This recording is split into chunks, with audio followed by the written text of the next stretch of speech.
Halo teman-teman, pernahkah kalian berpikir mengapa kegiatan ekonomi di setiap daerah berbeda-beda? Dalam video kali ini, kita akan belajar tentang aktivitas ekonomi yang beragam dalam masyarakat, serta bagaimana letak geografis dan kondisi alam yang mempengaruhinya. Indonesia adalah negara kepulauan yang terletak di daerah tropis. Letak ini menjadikan Indonesia memiliki beragam kondisi alam, mulai dari pegunungan, dataran rendah, hingga pesisir pantai.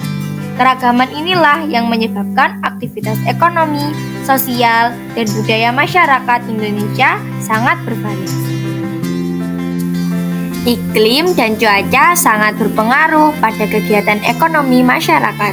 Misalnya, industri garam, genting, dan batu bata sangat bergantung pada panas matahari. Begitu juga dengan pertanian yang membutuhkan cuaca tertentu untuk waktu tanam dan panen. Namun, perubahan iklim juga bisa menimbulkan penyakit seperti demam berdarah dan malaria. Perubahan iklim memengaruhi ekosistem dan kehidupan makhluk hidup. Musim kemarau panjang bisa menyebabkan kekeringan dan mengganggu siklus air. Di bidang transportasi, cuaca ekstrim seperti kabut, badai, atau gelombang tinggi dapat mengganggu perjalanan pesawat dan kapal laut. Permukaan bumi selalu berubah karena adanya dua kekuatan utama, yaitu tenaga endogen dan tenaga eksogen. Tenaga endogen berasal dari dalam bumi seperti tektonisme, vulkanisme, dan gempa bumi yang membentuk gunung dan pegunungan. Sedangkan tenaga eksogen berasal dari luar bumi seperti angin, air, dan makhluk hidup yang menyebabkan erosi, pelapukan, dan pengendapan. Bentuk permukaan bumi di Indonesia sangat beragam. Ada gunung dan pegunungan yang tinggi, bukit yang landai, serta dataran tinggi dan dataran rendah yang dimanfaatkan manusia untuk berbagai kegiatan ekonomi.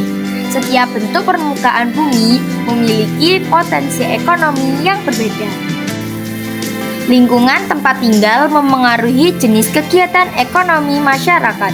Di dataran rendah, masyarakat banyak bekerja di bidang perdagangan, industri, dan jasa. Di dataran tinggi, kegiatan utama adalah pertanian dan perkebunan.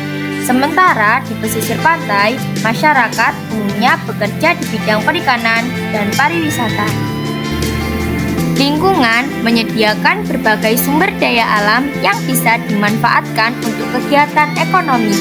Contohnya, hasil pertanian seperti padi atau sayur bisa diolah menjadi produk makanan yang bernilai jual tinggi.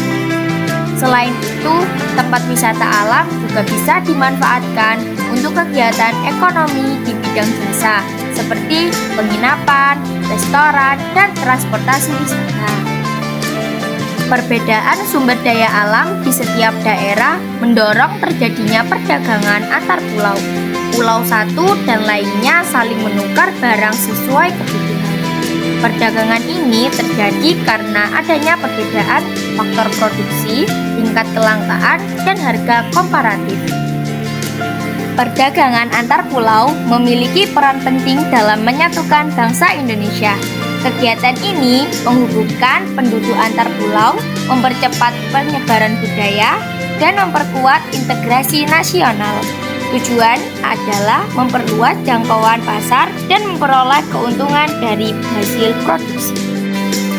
Perdagangan antar pulau memberikan banyak manfaat, diantaranya menyediakan beragam kebutuhan bagi masyarakat, meningkatkan produktivitas, dan membuka lapangan kerja baru di bidang transportasi dan logistik.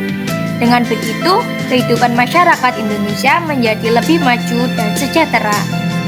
Jadi teman-teman, aktivitas ekonomi masyarakat Indonesia sangat dipengaruhi oleh kondisi alam dan lingkungan sekitarnya.